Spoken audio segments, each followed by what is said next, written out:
지어다. 아멘. 아멘. 빌립보서 4장 15절부터 20절 말씀으로 하나님을 기쁘시게 한 것이라는 본문으로 오늘 여기 나온 본문 인용해서 제가 제목을 잡았습니다. 오늘 이제 빌립보서를 마무리하려고 합니다. 그래서 오늘 저는 설교를 이제 한마디로 여러분들이 기억을 하셨으면 좋은 게 빌립보서를 이제 펼쳐서 쭉 보잖아요. 그죠? 지금 몇 개월 동안, 3개월 이상 쭉 했으니까, 그 뭐 자료는 지금 유튜브에 있으니까 여러분도 보셨으면 좋겠고요. 펼쳤다가 이제 덮잖아요. 그죠? 빌립보서를 딱 덮으면서 한마디. 이거를 했으면 좋겠다라는 생각으로 오늘 빌립보서를 마무리합니다. 주보를 보시면 제가 지난주 설교 내게 능력 주시는 자 본문 보세요. 내게 능력 주시는 자 안에서 내가 모든 것을 할 수 있습니다. 라는 빌립보서 4장 13절에 나오는 본문인데 이 본문이 여러분들이 이해하시길 이렇게 이해하셔야 됩니다. 하나님께서 나에게 배역을 맡기셨다면 그 배역을 맡는 일에는 어떤 배역이든지 상관없습니다. 하나님이 나를 왕자로 부르면 왕자로 배역을 충성할 것이며 나를 거지로 부르셨으면 거지와 같이 뭐 거지 정도 이게 아니라 거지 폼 내는 게 아니라 거지 노릇이 아니라 진짜 거지로 내가 하나님의 배역을 감당해내겠습니다. 라는 맥락이에요. 그래서 나에게 어떤 배역이 오든지 하나님이 나에게 허락하신 거라면 아멘이기 때문에 그 일들을 내가 감당함에 있어서는 부족함 없습니다. 그래서 지난주 칼빈 예를 들면 제가 말씀드렸죠. 내게 능력 주시는 자 안에서 내가 모든 것을 할 수 있느니라. 이 말은 결국은 내가 사도로 하나님 부르셨습니다. 사도 일을 마감하고 사도 일을 완성시킴에 있어서 배부른 거는 도움이 됩니다. 그러나 배고픔 방해 안 됩니다.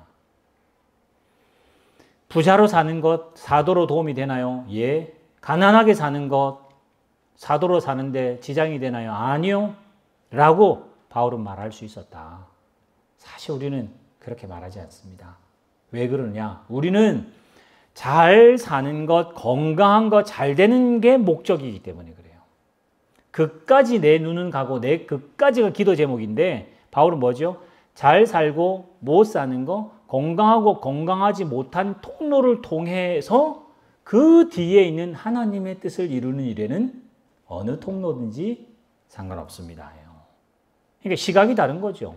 우리는 여기까지 시각을 두기 때문에 이게 아니면 안 된다는 거예요. 이거 아니면 저거, 둘 중에는 하나는 맞고 하나는 틀린 건데 바울은 이래 가든 저래 가든 부유함과 가난함과 건강과 건강하지 못함과 형통과 불통이 하나님이 원하시는 길이라면 뭐 별로 이렇게 지장이 안 된다. 마치 우리가 생각하면 하나님이 나를 남자로 태어났다고 예수 못 믿느냐? 여자로 태어난다고 예수 믿는 게 불리하냐? 그렇지 않다. 하나님이 나에게 맡기신 이 삶이 이 삶이면 이 삶으로 넉넉하다. 이제 그 이야기를 해야 됩니다. 그래서 여러분들의 신앙생활에 있어서 오늘 이 본문은 여러분의 수준을 높이시는 시야를 더 멀리 하시는 바울과 같은 수준으로 올라가셔야 합니다. 그래서 제가 그걸 지난주에 결론에 바울의 감출 수 없는 신앙의 무거움이고 바울의 감출 수 없는 신앙의 아우라다. 그래서 그 능력으로 내가 가난한 사람 있냐? 하나님이 가난한 사람을 택하셨으면 나도 가난한 사람의 모양으로 어쨌든지 하나님이 택한 사람을 얻으려고. 그러니까 그 바울의 목적은 내가 가난하냐 안 하냐가 아니라 그 한 사람을 살리느냐 죽이느냐의 포커스가 있어서 훨씬 우리보다 신앙에 앞선 선배입니다. 근데 우리는 참 얄팍해서 내 목숨만 부지하면 오케이. 내 목숨만 안전하면 아멘 할렐루야가 되는 참 우리의 너무나 그 본문으로 바꿔서 말하면 쿤들라 제목을 쓰면 우리는 정말 참을 수 없는 신앙의 가벼움이다. 존재의 가벼움이다. 자기가 중요하니까 남은 너무 목숨을 가볍게 여겼던 게 학대하고 민족을 말살하는 자기 신앙은 무거운데 남은 가벼워지는 일들 그렇지 않다. 그래서 바울의 그 아우라는 한 사람 살리는 겁니다. 그 아우라가 예수님이잖아요. 그렇죠? 하나님이신 본체의 하나님이신데 근데 그 살리는 그 사람이 옆 동네 사람이고 뭐 저쪽 친구면 모르겠는데 그 살리는 사람이 나다. 그래서 은혜 아니에요. 그 살린 사람이 바로 나이니까 바울에게 정말 하나님께 감사가 바울이 됐다. 이제 그 본문이고 오늘 본문 잘 보세요. 오늘 본문 한번 보세요. 빌립보 사람들아, 복음에 시작할 때 다른 교회는 안 했다. 그러면서 이 빌립보 교회는 정말 칭찬받을 만할 것 같습니다. 정말 잘한 것 같아요. 여러분, 빌립보라는 데가 터키를 딱 지나서 딱 넘어가면 그 이스탄불이라고 하는 그 땅은 유럽 쪽에 붙어 있습니다. 볼포스 해협이라고 하는 해협을 끼고 97%의 땅은 터키가 아시아에 속해 있고요. 그 3%가 이스탄불을 기점으로 유럽 쪽에 붙어 있습니다. 그래서 터키는 어떤 면에서는 아시아가 되기도 하고 유럽도 되기도 합니다. 그래서 이렇게 생긴 거나 일종은 중동아시아에 사실은 가까운데 뭐 축구나 이런 모든 운동은 다 유럽이라고 하잖아요. 그죠? 자기들은 유럽이라고 생각하고요. 집회들도 이렇게 유로 화폐에 딱 맞춰서 사이즈 했습니다. 예전에 리라 해가지고 굉장히 돈 가치가 없었습니다. 3천만 원, 3천만 원, 몇 억씩 월급 받고 그랬어요. 몇 억씩 그 월급 받고, 신발 하나 사면 1,000만 원, 이런 식으로. 그러다가 이제 유로로 사이즈 바꿔서 했는데 아직도 못 들어갑니다. 그러니까 독일은 들어오라는데 프랑스는 막고 이러면서 하여튼 종교 때문에 하여튼 지금 유럽을 살아가요. 근데 그 땅 넘어가면 이스탄불만 도시 딱 벗어나면 그리스입니다. 그러니까 지금 여기 나오는 모든 이제 신약에 나오는 그 교회들은 대부분 다, 그러니까 편지받았던 교회들은 대부분 다 이쪽 빌립보, 데살로니가, 고린도, 아테네 다 이쪽에 있습니다. 또 아시아 7개는 또 터키 남부에 있고, 이 빌립보 교회가 그렇습니다. 처음 가서 유럽 쪽으로 넘어가서 처음 만든 교회이고, 또 이 교회는 굉장히 연약하긴 했습니다. 도시가 굉장히 발달했습니다. 지금 빌립보 가보시면 바울이 실제로 갇혔던 감옥도 지금도 있고요. 그 광장도 있고 그대로 있습니다. 근데 아주 좀 이렇게 낙후돼 있어요. 그 안에 카페가 하나 있는데 실제로 가봤는데 감옥이 대단할 줄 알았더만 감옥 정말 허술하고요. 근데 광장은 대단합니다. 제가 예전에 한번 그 지도로 그림을 한번 보여드린 기억이 나는데 어쨌든 그 빌립보 교회가 혼자 도왔어요. 그다음에 또 뭐라고 그러죠? 데살로니카에 있을 때, 데살로니카 조금 더 밑에 있습니다. 빌립보보다는. 너희가 한 번뿐 아니라 두 번이나, 한 번이나 두 번은 비슷한 것 같은데. 바울에게 굉장히 컸나 봅니다. 어쨌든 두 번이나 너희들이 쓸 것을 보내서 너무 감사하다. 그건 감사한 건 사실입니다. 근데 17절 잘 보세요. 내가 선물을 구함이 아니다. 이 말은 내가 선물 때문에 너에게 감사하다는 말을 하는 것은 아니다. 근데 그게 내용은 선물 때문에 감사하다. 일단은 점 찍고, 이건 사실이고, 그러나 더 감사한 게 있다. 더 감사한 게 이제 뭔지 아느냐? 하면서 하는 게 여기 나온 너희가 유익하고 너한테 유익하고 네가 더 큰 열매 맺어줘서 감사하다는 겁니다. 우리 예전에 그런 광고 있죠. 개구장이라 좋다. 건강하게만 자라다오. 이러면서 이러면 박노식 모르겠어요. 하여튼 그분이 그렇게 하는 광고 생각나시나요? 마치 그것처럼 바울이 지금 무슨 심정이냐면 빌립보 교회가 선물 줘서 너 잘났다고 막 칭찬하고 이렇게 하는 게 아니라 선물을 하게 되고 요 14절에 보시면 바울이 당했던 고난을 빌립보 교회도 같이 발을 담굽니다. 같이 고난받고 그 핍절한 가운데 물질을 모아서 바울의 사역에 협력하고 함께 동력하는 거가 너희들에게는 유익하고 나에게 유익하지. 실제로 내가 선물을 받았으니까. 그러나 그거보다 더 큰 거는 너희가 자랐다. 너희가 어른이 되고 너의 신앙의 풍성한 열매들이 맺혀졌다. 유익은 내가 봤다. 너희가 줘서 내가 편해졌다. 그 뒤에 나온 것처럼 에바브로 디도 때문에 내가 많은 걸 가지고 풍족하다. 사실 뭐가 풍족했습니까? 감옥에서. 그지? 그런데도 나는 풍족하다. 근데 이 풍족보다 더 감사하고 박수 쳐야 될 게 있는데 넘겨주세요. 18절에 잘 보세요. 너희가 나에게 함께하고 함께 고생하고 함께 복음을 위해서 하는 거는 18절 제일 끝에 하나님이 받으시는 제물이라고 하나님이 받으시는 거룩한 예배라고 바울은 이해한다는 거죠. 그 사람이 착해서 선물 하나 주는 걸로 이해하지 않고 이 사람들이 하나님께 드리는 그 거룩하고 향기로운 예배라고 바울은 이해했다는 겁니다. 그리고 또 제가 제목을 잡았을 정도로 하나님을 기쁘시게 하는 행위가 남 도와서 정도가 아니라 바울과 함께 복음에 아파하고 복음에 헌신하고 복음에 수고한 그 일을 누가 바울이 기뻐한 것 차원이 다르게 하나님이 기뻐하신 것이다. 그러니 너희 교회 정말 잘했다. 지금 그 이야기를 바울이 하고 있습니다. 그러니까 사실 끝자락은 칭찬으로 끝나죠. 그래서 오늘 제가 주보 두 번째, 빌립보 교회의 선물에 감사하나 그거보다 더 큰 감사가 있는데 빌립보 교회가 성장했다는 겁니다. 빌립보 교회가 성숙했다는 겁니다. 우리가 아는 여기 있는 성경에 있는 모든 교회 다 없어졌습니다. 성장하면 지금까지 2000년 동안 성장해야죠. 그지? 예전 저기 한국에 가면 어디죠? 용문사 뭐 1000년, 2000년 된 은행나무도 있는데 교회가 왜 1000년, 2000년 못 있을까? 교회는 다 없어졌습니다. 그래도 하나님께서 미리 찍었던 그 사람, 교회는 없어졌어, 성도는 있고, 교회는 없어졌고 성도는 다 죽었어도 복음은 지금 살아 우리까지 온 전 세계를 영향력을 끼치는 그 일에 하나님께서 기뻐하신다고 하시거든요. 그래서 오늘 여기 나오는 빌립보 교회의 선물에 감사하나 더 큰 감사는 빌립보 교회가 성장한 것 때문에, 빌립보 교회가 처음 시작할 때 교회 키울 때는 그 자주색 그 루디아라고 하는 여자 장사 그 하시는 그분, 그리고 그분들이 있었던 그 하천도 그대로 있습니다. 그 옆에 또 교회도 하나 있고요. 지금 그 개인이 잡고 그래서 뭐 박물관 같이 이제 표 팔고 거기 그 루디아 사람 만난 그 시냇물하고 그 다 거기 교회가 있어요. 지금도 그 흔적들이 있었던 그때는 정말 연약한 교회였고 회당도 없었어요. 회당이 없다는 말은 유대인들도 별로 없었다는 이야기입니다. 근데 그런 곳에 어렸던 그 교회가 빌립보서 4장을 마칠 때쯤에는 너무나 컸다. 하나님이 너무 좋아하신다. 하나님께 드려지는 거룩한 향기로운 제물을 너희들이 행위를 하고 있다고 말을 합니다. 그래서 오늘 저는 그 빌립보서 펼쳤잖아요. 딱 덮으면서 바울이 빌립보 교인들에게 딱 덮으면서 하는 말이 있을 거 아니에요. 신앙은 이렇다라고 말을 하고 싶은데 저는 그렇다고 이제 저 나름대로 결론을 내주려고 합니다. 여러분 신앙이 뭐라고 생각하시고 신앙은 뭐 어떻게 아나요?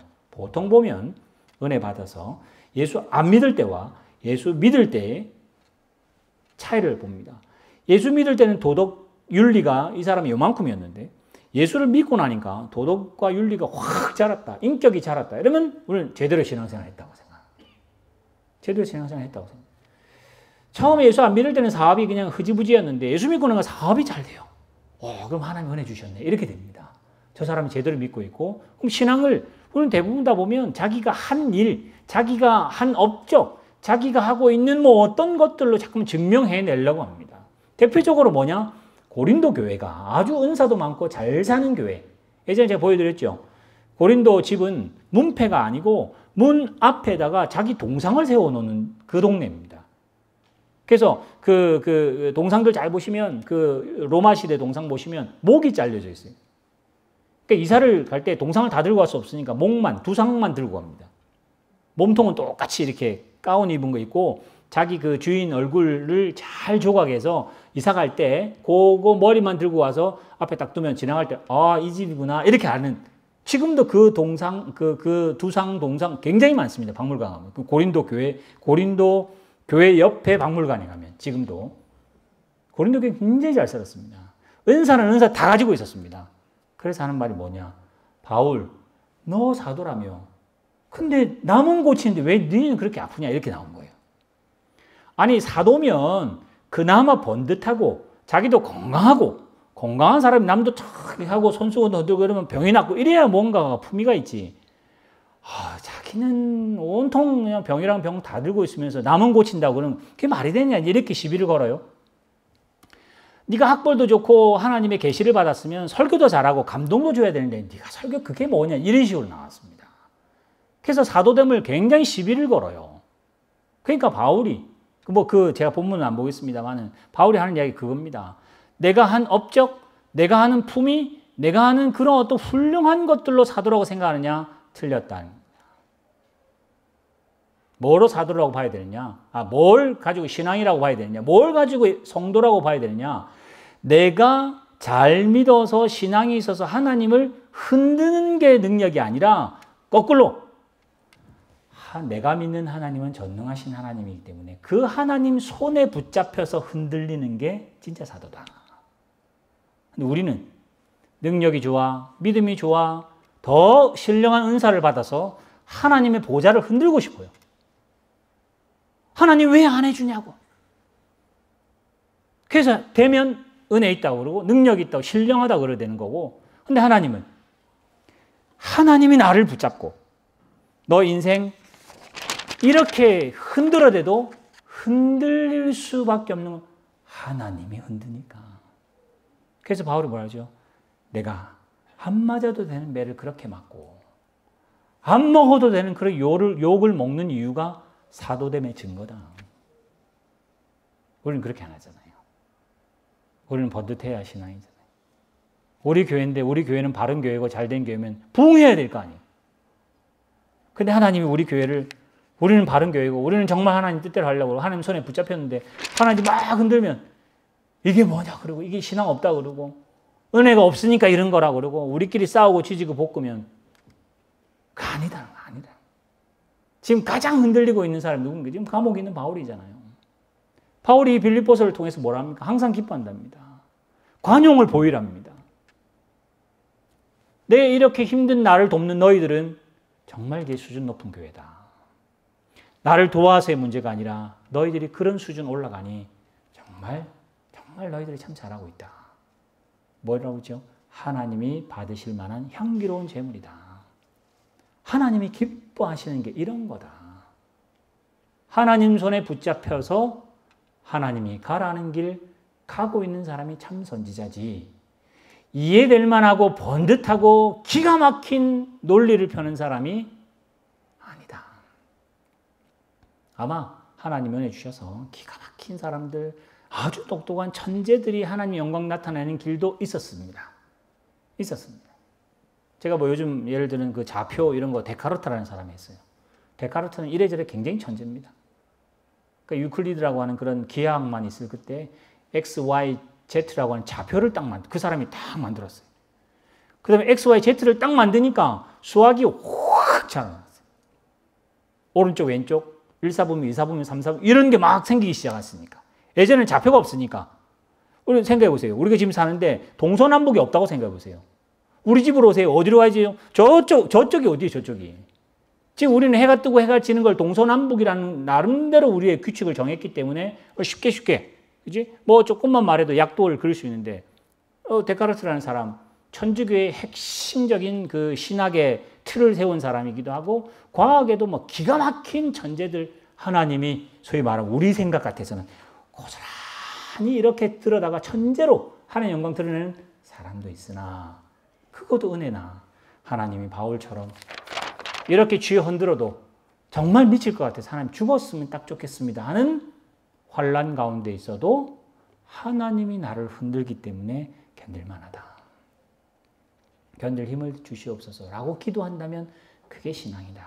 바울이 모든 초대교회에게 그렇게 증명을 해요. 우리 같아서는 내가 한번 보여줘? 이렇게 나왔을 텐데. 너 이 하나님의 계시를 네가 지금 시비 걸고 있냐? 마치 그 마태복음 4장에 나오는 예수님이 사탄에게 시험 받잖아요. 그지? 그럼 사탄이 코를 앞자게 했으면 아주 좋았을 텐데 하나님 그렇게 안 하시잖아요. 말씀으로 이기라고 그러잖아요. 참 답답하게. 지금 우리도 마찬가지입니다. 그런 맥락에서 신앙이라고 하는 것을 오늘 바울이 빌립보 교회에게 박수치며 참 잘하는 게 함께 고난에 참여하고 함께 하나님 앞에 눈물 흘리며 살아내는 것. 그래서 저는 이렇게 생각합니다. 신앙은 빌립보서를 탁 덮으면서 하나님이 나를 움직이고 디자인하고 끌어가는 대로 뭐냐? 결국은 살아내세요, 그냥. 다른 방법이 없습니다. 살아내는 것 말고는 우리는 할 게 없습니다. 살아서 그것도 우리는 그걸 하지 못해요. 케르케고르가 뭐라고 하냐면 시간을 아끼는 사람은 하나님의 성실함과 하나님의 그 결과에 인정하며 순응하는 것을 시간을 아끼는, 허비하지 않는 사람이라고 했습니다. 그럼 순응하셔야 돼요. 하나님 여러분 건강하게 주셨나요? 지금 건강을 누리시고 그렇게 사세요. 장애가 있고 힘들고 어렵고 늘 우리 애기 그죠? 생각하면 참 마음이 아픈데 어떻게 견뎌야 돼요? 어떻게 해요? 살아내야 돼요. 하나님이 함께 할 겁니다. 그걸 믿는 거죠. 하나님이 함께 할 거라는 걸 믿는 거죠. 하나님이 결론을 짓고 하나님이 디자인하셔서 하나님이 끌고 간다는 거예요. 늘 우리는 일할 때 하나님이 역사하시고 하나 되고 역사하시고 찬양할 때 역사하는 것 같지만은 하나님 우리를 잘 때도 역사하십니다. 뛸 때 역사하는 게 아니라 우리가 자빠졌어도 하나님이 역사합니다. 그걸 믿는 게 믿음이라고 그러지. 내가 잘 뛸 때 아멘하고 내가 못 뛰면 아멘 안 되는 일들은 나를 믿는 거죠. 그게 아니라 내가 뛰어도 하나님께 아멘이지만 하나님이 일하시지만 내가 자빠지고 넘어져도 실수하고 틀리고 큰 죄를 지어도 하나님이 일하십니다. 그래서 사실은 어제 우리 권사님과 몇 분 이렇게 모여서 이야기했어요. 사실은 말할 수 없는 남자가 여자가 남자 되는 말도 안 되는 일이 바로 그래도 우리는 세상이 무너져도 소위 말하면 우리로는 죽었다 해도 천국 갈지 지옥 갈지는 하나님이 결정하십니다. 내가 봤을 때 그 사람 천국 못 갔을 것 같아. 그거는 아무짝에도 쓸모없는 이야기입니다. 교회에 등록되어 있으니까 무조건 천국 갔을까? 그럴 수도 있어요. 아닐 수도 있습니다. 그 말은 뭐 하나님을 안 믿고 하나님을 내 머리에 딱 가둬가지고 이게 신앙이다라고 생각하는 거예요. 그럼 어떻게 되느냐? 결국 내가 판단하고 내가 비판하고 내가 지적질합니다. 그러나 내가 뭘 하고 높아지고 뭘 해서 세상 끝으로 내려가서 70억 중에 70억 등이 돼도 하나님은 70억 등을 데리고 일하신다. 라고 믿는 게 오늘 바울이에요. 근데 우리는 그렇게 안 믿잖아요. 그래도 최소한 70억이면 한 10억 정도는 들어야 좀 하나님께 영광이 되는데 우리 교회도 브리즈번에 있어서 뭐 좀 이렇게 해야 하나님께 좀 뭐 말발도 쓰고 사람들에게 어깨도 좀 펴고 우리는 굉장히 틀린 거 아닙니다. 그러나 이렇게 말하면 굉장히 신앙이 어린 거죠. 유치원생이라고 하는 겁니다. 그런데 빌립보 교회는 그 단계는 넘어선 것 같아요. 그래서 바울에 있는 그 감옥에 있는 바울을 보면 그 마음이 졸이고 사람을 보내서 에바브로 디도편에서 뭐 쓸 것도 함께 기도하고 함께 마음을 어떻게 이렇게 편안하게 할 수 없어서 막 졸이는 마음 보고 바울이 뭐라 그러죠? 그 마음이 향기로운 재물이다. 버티라. 견디라. 결국은 살아내라. 누가? 하나님이 하실 거다. 참 그런 면에서는 여러분 우리의 신앙을 사실 우리는 너무 얄팍하게 생각하고 너무 쉽게 생각해서 내가 있는데 내가 부족한 게 좀 있으면 하나님이 도와주면 내가 얼마나 잘 되고 내가 잘 되면 하나님 가만히 있겠습니까? 제가 하나님께 잘 해드리죠. 그래요. 그러면 뭐라 그러죠? 그래요. 우리 애들 보면 그러잖아요. 얼마나 귀여워요, 그지? 애들한테는. 애들이 뭐 엄마 아빠 뭐 이렇게 어려서는 가능합니다. 근데 성장하면 상이 달라져요. 로마서 본문 보세요. 로마서 12장에 가면 뒤에 본문 많습니다만 제가 노란 줄 꺼놓은 거 잘 보세요. 하나님의 모든 자비하심을 너희 권하노니 너희 몸을 우리의 인생을 하나님이 기뻐하시는 거룩한 산 제물로 드리라고 그래요. 예전엔 산 제사라고 그랬죠. 여기 산 제물이라는 말 잘 보세요. 영어로는 리빙이라고 되어 있어요. 리빙은 살아있는도 되지만은 살아가는입니다. 그래서 여러분의 몸을 하나님이 기뻐하시는 나중에 이제 그 뒤에 뜻도 나오잖아요. 그지? 하나님의 뜻이라고 아는 그 안에서 어떻게 했냐? 버티시고 살아내는 게 돼야 됩니다. 우리는 뭐 상황이 안 맞고 수틀리면 안 해? 뭐 이렇게 되는 거 아니에요. 안 하는 건 쉽습니다. 포기하면 되니까. 에이, 내 마음에 안 들어. 이건 아닌가 봐. 그래서 포기하거나 뭐 자폭하거나 아니면 뭐 더 나가서 뭐 이 세상에 요즘 뭐 자살이 워낙 많으니까 아니면 그냥 끝내는 거. 끝내는 건 쉽습니다. 근데 오늘 바울이 절대 못 끝내는 게 뭐죠? 하나님의 뜻은 내가 끊을 수가 없는 거죠. 로마서에 말하는 것처럼 하나님의 사랑은 내가 끊고 싶어도 못 끊는 거예요. 죽음으로도 못 끊고 천사도 못 끊는 그걸 나는 붙잡았으니 결국은 내가 사실은 지금 딱 죽었으면 좋겠는데도 불구하고 살아내야 돼요. 왜요? 하나님 살아냈으니까. 감옥에서 살아냈으니까. 그래서 살아가는 이라는 말이 액센트가 돼야 되고요. 두 번째 재물이잖아요. 재물은 뭐죠? 재물 바쳐지는 사람에게 드려집니다. 그러면 아까 말씀드렸죠. 제가 이 종이 예를 들었던 것처럼 재물은 재물이 돌아다니면 그럼 제사가 안 되잖아요. 그럼 난리 났잖아요. 죽어서 재물 받는 사람 손에 잡히는 거 아니에요. 그럼 재물을 받는 분이 재물을 가지고 흔들든지 뭐 놓든지 높이든지 그분의 손에 잡혀 있는 게 재물입니다. 주님의 손에 잡혀서 살아내셔야 돼요. 핑계하지 마시고 안 된다고 탓하지 마시고 없다고 말하지 마시고 하나님은 나의 부족한 머리를 통해서 하나님이 아까 뭐라고 했죠? 자도 일하고 계시고 깨도 일하고 계시고 달려가도 일하고 계시고 자빠져도 하나님은 일하고 있다. 일체 비결을 배우고 내가 먹고 마시고 이런 거 염려 안 하고 하늘에 있는 새를 보고 들에 핀 백합화를 보고 염려하지 않는 그 모든 일들이 바울이 비결을 배운 것 같아요. 그래서 오늘 아까 제가 빌립보서를 닫으면서 하셔야 될 일이 뭐냐? 하나님의 뜻이 이 꼴이라 할지라도 살자. 버티자. 견디자. 그 가운데 하나님이 만들어 가신다. 우리의 생각은 하늘의 생각과 달라서 하나님의 생각이 얼마나 높은지 하늘과 땅 차이다. 그 이사야가 말하는 것처럼 하나님 분명히 하신다는 이야기를 하고 그 하시는 일에 젊은 사람은 잘 모릅니다. 근데 저는 사람은 안 바뀐다고 생각합니다. 근데 바뀌는 방법이 있어요. 시간이 우리를 바꿔주는 것 같습니다. 10살 때는 몰랐는데 30살은 몰랐는데 50은 몰랐는데 70대는 조금 더 알아가는 하나님이 도저히 우리로는 풀 수 없는 시간이라고 하는 그 연륜이라고 하는 하나님은 시간을 창조하신 분이에요. 시간이 제한받지 않습니다. 그래서 모세에게 신을 벗으라고 하는 말이나 지금 빌립보서에 하는 말이나 지금 2000년 후 우리에게 말하는 거 하나님은 동일한 시제이십니다. 우리는 다르죠. 그래서 철학자, 오고 가는 모든 철학자, 오고 가는 모든 과학자가 못 푼 게 많지만은 하나가 있는데 시간이 무엇인가입니다. 한번 그림 보여주세요. 시간이 무엇인가? 그럼 시간이 무엇인가? 시간이 뭐죠? 그래서 이거를 제일 답 잘하는 사람이 있는데 그 1등이 누구냐? 이 사람입니다. 보여주세요. 안면 있나요? 참 그죠? 생김새는 그렇게 안 거룩해 보이는데 얼굴도 그러고 코수염도 기르고 이 사람이 누구냐면 그 그리스 말로는 아우구스티누스입니다. 영어로는 어거스틴입니다. 어거스틴이라는 우리 모든 인류 그 교회 2000년 역사 가운데 가장 위대하고 가장 하여튼 신학을 하나님의 뜻에 잘 맞게 그 구교 신교 관계없이 잘 마무리한 이 사람이 자기는 시간에 대해서 어렴풋이 알고 있다고 생각했는데 누군가가 자기에게 시간이 뭐냐고 물었을 때 답을 해줄 수 없어서 시간을 어떻게 할지 모르겠다.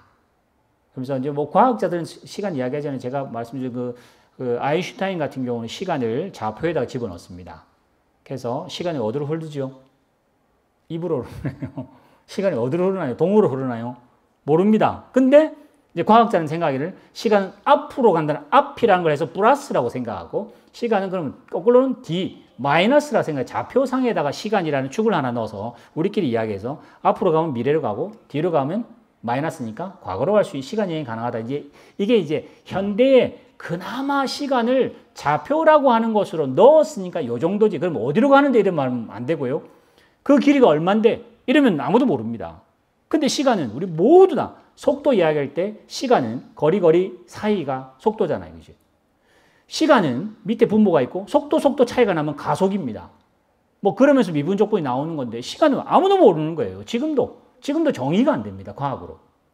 양자를 정의하고 전자를 정의할 수 있어도 시간은 누구도 뭐 정의를 못 합니다. 그래서 통틀어서 어거스틴이 한 시간에 대한 개념이 제일 똑똑하다.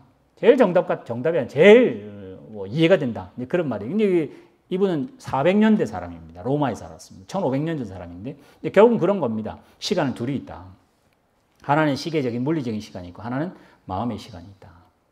그래서 왜 이렇게 설교가 30분밖에 설교하는데 왜 이렇게 길지 이런 거는 마음의 시간입니다. 밥 먹을 시간이 됐는데 노는 시간이 왜 빠르지 이런 거는 이제 마음의 시간이다. 그런 이야기를 하면서 그가 이제 세 개를 나눕니다. 과거가 있다. 그러면 어제 있었잖아요. 그렇죠? 작년에 우리 코로나 때 지금 예배 못 드리고 뭐 어쩌고 하는 거 있었잖아요. 과거. 분명히 있었던 사실인데 어디 있습니까? 작년에 어디 있죠? 어제 어디 있습니까? 기억에 있다. 기억에 있다. 그래서 내가 어떤 기억으로 어제를 포장하고 있냐? 행복한 어제일 수도 있고 내가 어떤 가치관으로 작년을 포장했냐? 불행한 작년이 될 수도 있는 그 모든 일들은 사실은 나의 기억 안에 과거가 있다. 과거는 없는데. 그래서 저 개인적으로 생각해 보는 겁니다. 왜 어렸을 때는 시간이 안 가고 나이 많으시면 시간이 빨리 갈까? 막 이래요. 어렸을 때는 기억이 요거밖에 없어요. 기억이 요거밖에 없어요. 과거가 요거밖에 없으니까. 산 게 요만큼이니까. 그럼 미래는 어디 있을까? 미래는 기대에 있습니다. 희망에 있고 기대 속에 있습니다. 실존하지 않습니다. 내일은 분명히 올 겁니다. 근데 지금은 여러분 머릿속에 있습니다. 그래서 어린아이들은 기억은 요만큼이고 기대는 이만큼이기 때문에 이게 산에 올라가는 것 같아요. 그래서 천천히 가는 것 같아요. 근데 어른들은 기대는 이제 별로 없습니다. 기대는 별로 없고 기억은 엄청 많아, 기억이. 그러니까 이게 가속으로 그냥 뚝 떨어지는 것 같이 시간이 엄청 빠른 것 같다. 제 개인적으로는 그렇다고 생각합니다. 왜 시간이 나이가 많아질수록 더 빨라질까? 모르겠습니다. 기억이 많아서 그런 것 같아요. 기대는 별로 없고. 어쨌든 그래서 이 어거스틴이 그런 말을 합니다. 행복관이나 시간관 이런 것도 결국은 신앙이나 뭐 이런 거에 관련돼 있다. 그래서 하나님이 나에게 주시는 물리적인 시간도 있지만은 내가 이제 그노시스, 카이로스 뭐 이러면서 이제 뭐 말을 해. 그게 이제 여기서 나오는 그런 겁니다. 그래서 내가 어떻게 지금을 생각하느냐. 근데 사실 지금을 내가 생각하느냐 말하는 순간 벌써 과거에 있어요. 그러니까 현재는 없다는 거예요, 또. 그러니까 결국은 뭐냐? 이분도 모르겠다는 이야기입니다. 과거는 기억에 있고 미래는 기대에 있는데 그럼 현재는 언제냐? 계속 지금 과거가 되고 있네요. 그래서 시간이라는 건 우리는 전혀 모릅니다. 누가 아느냐? 만드신 하나님께서. 우리가 잡을 수도 없고 보여줄 수도 없는 이 시간을 통해서 하나님 뭐 하시냐? 성숙시키고 하시고 우리를 익어가게 하시고 말로만 듣던 거를 체감하게 하시고 깨닫지 못했던 거를 보게 하시고 결국은 20에 몰랐던 30에 깨달았던 40이 체험했던 50이 몸으로 아는 죽기 전에 하나님을 손들고 인정하는 이 연륜이라고 하는 시간이라고 하는 일들을 하나님이 드라마틱하게 쓴다. 그러니 어떠냐? 시간 견뎌라. 현재는 없다. 벌써 과거니까 견디라. 참고 지금 주어진 일에 감사함으로. 그래서 성경에 성령 받으면 뒤에 나오는 모든 것들은 그런 하나님의 법칙으로 살라고 하는 겁니다. 견뎌내시라고 하는 겁니다. 에베소서 본문 한번 잠시 보여주세요. 여러분 예전에 제가 몇 년 전에 설교했던 건데 세월을 아끼랍니다. 그래서 원문상은 세월을 구원하랍니다. 세월이 죽겠다고 막 난립니다. 여러분 시간 죽이시고 계시는 것처럼 시간이 딴 사람 보고 주인님 저보고 주인님 시간 빨리 살려주세요. 저한테 그러는 거예요. 우리는 시간도 많은데 뭐 시간은 뭐하고 죽이지 이렇게 하는 것처럼 시간이 우리에게 구원해달래요. 자꾸만. 그러면서 성경이 말합니다. 때가 악하다. 그러니 어리석은 자 되지 말고 지혜로운 자가 되라. 그럼 지혜로운 자 뭐냐? 시간의 주인일 텐데 시간의 주인은 어떻게 하느냐? 뭐 예전에 제가 그 이야기 드렸어요. 그 성공하는 사람의 7가지 습관처럼 우리는 시간이 그 열역학 법칙 이러면 또 이가로 잠시 가는데 운동법칙, 열역학 법칙 이러면 열역학 법칙이 뭐냐면 제로 법칙에서 뭐 지금은 3법칙, 4법칙까지 이제 가는데 제로 법칙이 뭐냐면 열이 이동한다는 겁니다. 온도계처럼. 여기는 지금 열이 39도잖아요. 근데 이거 온도계는 30도잖아요. 그래서 뭐를 대면 이 온도계가 쭉 제 온도 쪽으로 그나마 또 그 온도계의 차가운 만큼 저는 좀 떨어졌겠죠. 그래서 평형을 이룬다는 게 이제 열역학입니다. 이 법칙이 뭐냐면 그 엔트로피라고 하는 겁니다. 이게 활성도가 있다는 거예요. 활성도가 있다. 그래서 여기서 제가 뭐 이게 공기를 탁 퍼뜨리면 이건 가만히 둬도 공기가 확산되는. 그러니까 이게 활성도가 높아진다. 그래서 이제 빅뱅 이론이라는 말이 이제 그렇게 뭐 나오게 되는데 관성도 마찬가지잖아요. 마찬가지로 시간이라는 게 이게 기가 막힌 게 뭔지도 모르는 이게 가만히 두면요. 내가 강점보다 약점 쪽으로 자꾸 흐릅니다. 이게 시간이란 내 시간을 내가 주인이 안 되고 컨트롤 안 하고 계획이라는 우리는 하나님 뜻입니다. 하나님 뜻이라는 것에 포커스를 안 맞추면 내 시간이라는 게 희한하게 중요한 쪽으로 안 가고 급한 것부터 가요. 중요한 쪽으로 안 가고 쓸데없지만 급한 것들. 정말 중요한 걸 안 가고 쓸데없는 재밌는 것 쪽으로 본성적으로 흘러가. 이 시간이 어디로 가는지도 모르겠는데 제가 이 방향이라고 말을 해서 그렇지 내 시간이 하나님 앞에 마음을 잡고 하나님의 뜻이라는 걸 인정하고 하나님 법칙을 인정 안 하면 자꾸 어디 가냐? 사람 박수 치는 쪽으로 내 시간이 흘러가는 거예요. 하나님이 기뻐하는 쪽으로 시간이 안 가더라는 거죠. 그래서 바울이 뭐라고 하죠? 어리석은 자 되지 마라. 지혜로운 자가 되어 세월을 아끼라는 거예요. 아끼면 남나요? 세월 안 남습니다. 그럼 뭐죠? 충실히 잘 살아라는 거 아니에요. 후회하지 말라는 거 아니에요. 그래서 뭐 어떻게 살아라고?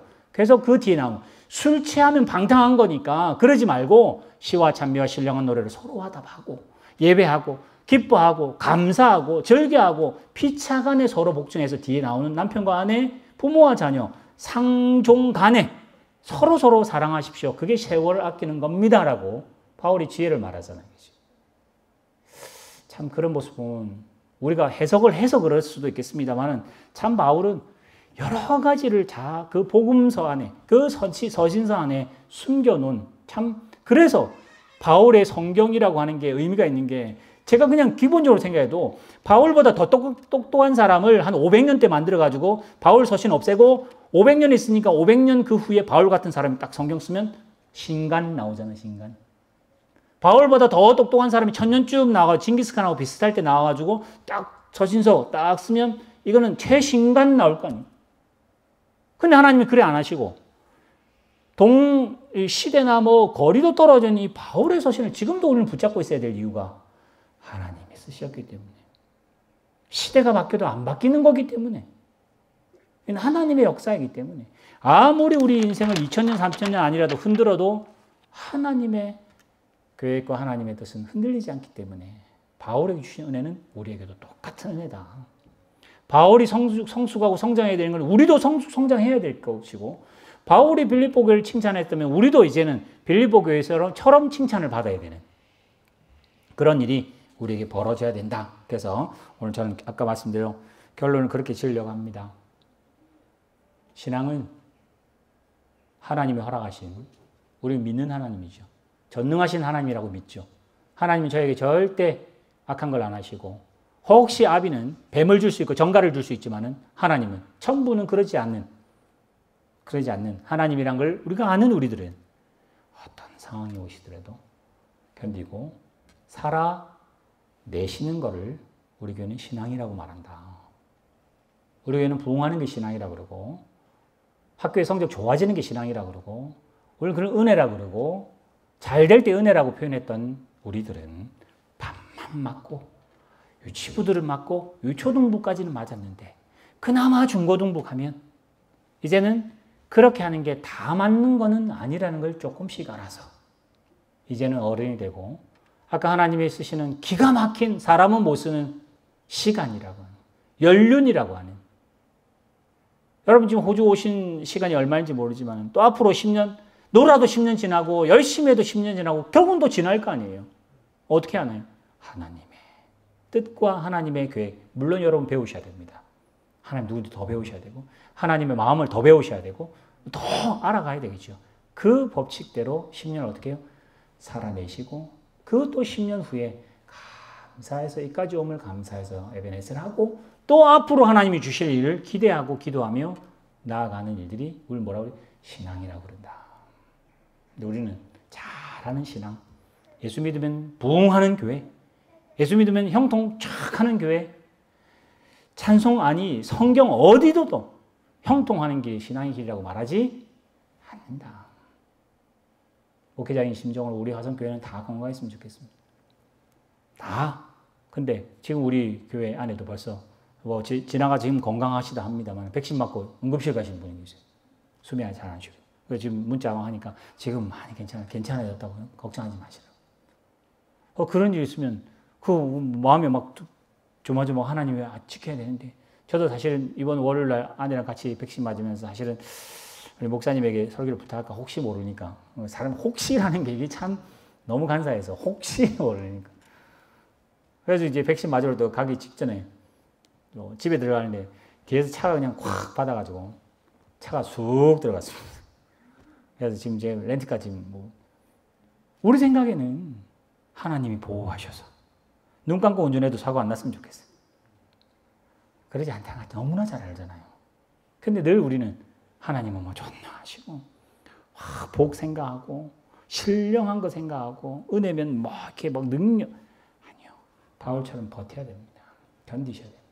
근데 어떻게 해요? 웃으면서 견디는 사람이 진짜 잘하는 사람이겠죠. 우리는 어떻게 하죠? 울면서 견디는 거 아니에요. 수준이 조금 낮으니까. 울어서라도 견뎌야죠. 그 다음에 조금 실력이 좋아지면 이제 얼굴에 조금 철판 깔고 조금 하고 그 다음에 이제 더 높아지면 바울처럼 감옥에 들어가도 웃으면서 그걸 잘 견디고 함께 견디고 있는 교회 보고 너 참 잘했다. 함께 박수치는 일들이 가능합니다. 우리도 코로나도 아까 우리 아프가니스탄 잠 기한이처럼 쉬운 세상은 없는 것 같습니다. 다 어려운 것 같습니다. 그래도 하나님이 주인이시고 결국 역사하실 겁니다. 여러분 마음에 실망하거나 포기하거나 낙담 그건 하나님 하지 말라고 하는 거거든요. 그러니까 여러분이 정말 아무것도 아닌 것 같아요. 70억 인구 중에 70등 같이 살아도 70억 등 같이 살아도 여러분이 하나님 앞에 충성하시면 뭐라고 할지 아까 향기로운 제물 하나님이 기뻐하시는 것이라고 의미를 부여하셔서 정말 작은 일에 한 주간 충성하시고 하루하루 살다 보니 벌써 8개월이 지났잖아요. 그치? 또 내일부터 이제 9월이 됩니다. 벌써 또 1년이 이렇게 지나갑니다. 우리도 모르게 그냥 살아버렸지만은 이제는 살아갈 때 하나님의 자녀로 살아가시길 주님을 축원합니다. 기도하겠습니다. 하나님 아버지 오늘 바울이 살아가는 제물이 되라고 생활로 신앙을 증명해내라고 하나님 손에 붙잡혀 흔들리더라도 하나님이 잡았으니 감사함으로 견디고 이겨내라고 내가 살았던 무용담, 내가 하는 학벌, 내가 했던 성공, 세상의 박수 다 내려놓고라도 하나님이 나를 붙드셨으니 감사함으로 그 연륜이 더 많아지는 죄를 낼 수 있도록 인도하여 주시옵소서.